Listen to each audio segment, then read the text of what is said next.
सच्चिदानंद सद्गुरु साईनाथ महाराज की जय.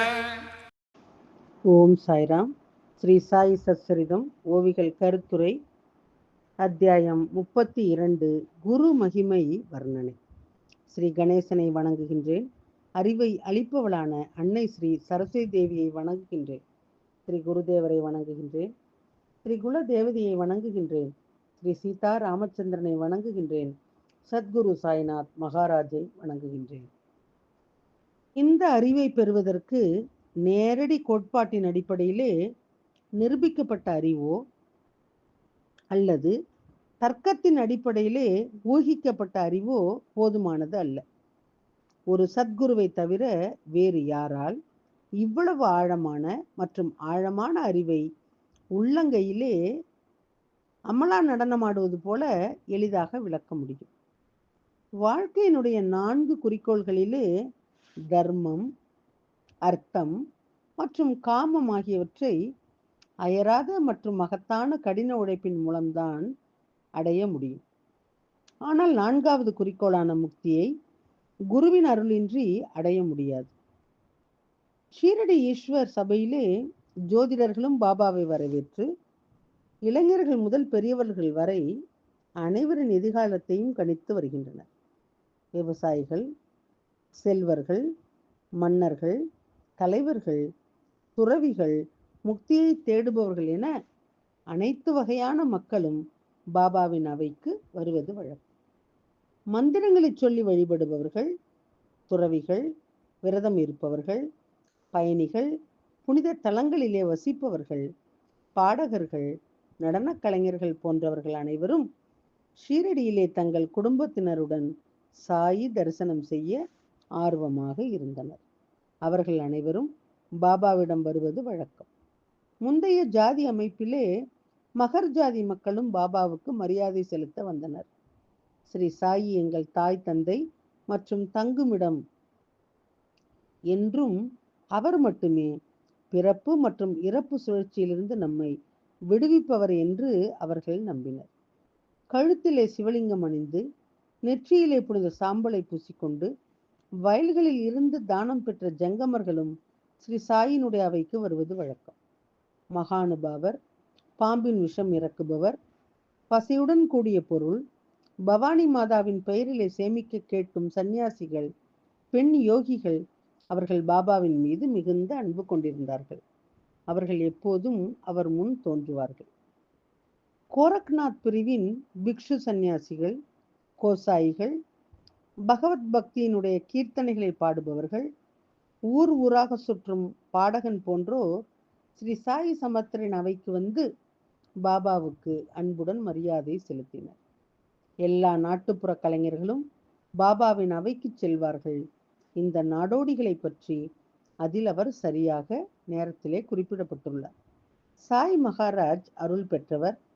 அவர் பற்றின்மையினுடைய உருவம். உலக ஆசைகள் இல்லாதவர், எந்த விதமான அடிமைத்தனமும் இல்லாதவர், தன்னலமற்றவர், எப்போதும் தனது பக்தர்களின் உணர்வுகளுக்கும் அன்பிற்கும் ஆவலாக இருப்பவர். இப்போது முக்கிய கதையினுடைய இழையை எடுத்து அடுத்த கதையை தொடங்குங்கள். கேட்போர் தயவு செய்து இந்த கதையை கவனமாக கேளுங்கள். பாபா ஒருபோதும் உண்ணாவிரதம் இருந்ததில்லை. வேறு யாரையும் அதை செய்ய விடவில்லை. பசியுடன் இருக்கும் ஒருவரின் மனம் நிலையற்றதாகவே இருக்கும். ஆரோக்கியமான மனம் இல்லாமல் பக்தியினுடைய இறுதி இலக்கை எவ்வாறு அடைய முடியும்? கடவுளை வெறும் வயிற்றிலே காண முடியாது. முதலிலே உங்கள் ஆன்மாவை திருப்திப்படுத்துங்கள். பாபாவின் அறிவுரையினுடைய இந்த ஊட்டமளிக்கும் கதையை நான் இப்போது கேட்போருக்கு வழங்குகின்றேன். நண்பகலிலே ஒருவர் மிகவும் பசியாக உணரும் போது, குடல்கள் பசியால் சலசலக்க தொடங்கும் போது அனைவரும் உணவின் வடிவத்திலே பரம புருஷரை நினைவிலே கொள்கின்றார்கள். இது போன்ற சமயங்களிலே 2 வேளை உணவு சாப்பிடவில்லை என்றால் அனைத்து புலன்களும் அமைதியற்றதாக உணரத் தொடங்குகின்றன. சோர்வு ஏற்பட்டு ஒருவர் உடலின் மீதான கட்டுப்பாட்டை இழக்கின்றார். வயிற்றிலே ஒரு தானிய உணவு கூட இல்லாத போது கடவுளின் பெயரை உச்சரிக்கவோ அல்லது அவரை பார்க்கவோ ஆசை வருமா? ஒரு நபர் பசியால் துன்பப்படும் போது கடவுளின் மகிமையை எவ்வாறு கேட்கவோ சொல்லவோ அல்லது புகழ்ந்து பேசவோ முடியும்? சுருக்கமாக, உடல் அனைத்து புலன்களுடன் சேர்ந்து ஆரோக்கியமாகவும் வலுவாகவும் இருக்கும்போதுதான் கடவுளை வணங்க முடியும். உணவு இல்லாமல் உடல் சோர்வாக இருந்தால் அந்த நபரால் ஆன்மீகத்திலே முன்னேற முடியாது. வெறும் வயிற்றிலே பக்தி செய்ய முடியாதது போல அதிகமாக உணவு உண்டாலும் நன்மை பயக்காது. சிறிது உணவு மட்டுமே மகிழ்ச்சியை தரும். அதிகமாக உண்ணாவிரதம் இருப்பதும் மோசமான விளைவுகளை ஏற்படுத்தும். உண்ணாவிரதம் காரணமாக உடலிலே வலி மற்றும் துன்பம் ஏற்படுவதற்கான வாய்ப்பு அதிகம். ஒருவரை ஒரு பெண்மணி ஸ்ரீ தாத்தா கேல்கருக்கு எழுதிய கடிதத்துடன் ஷீரடிக்கு வந்தார். ஸ்ரீ சாயினுடைய தரிசனத்தை பெற ஆர்வமாக இருந்தார். 3 நாட்கள் உணவு இல்லாமல் உண்ணாவிரதம் இருக்க வேண்டும் என்ற உறுதியுடன் அந்த பெண்மணி சாய் மகாராஜினுடன் ஷீரடிக்கு வந்தார். ஆனால் அவரது தீர்மானம் நிறைவேறவில்லை.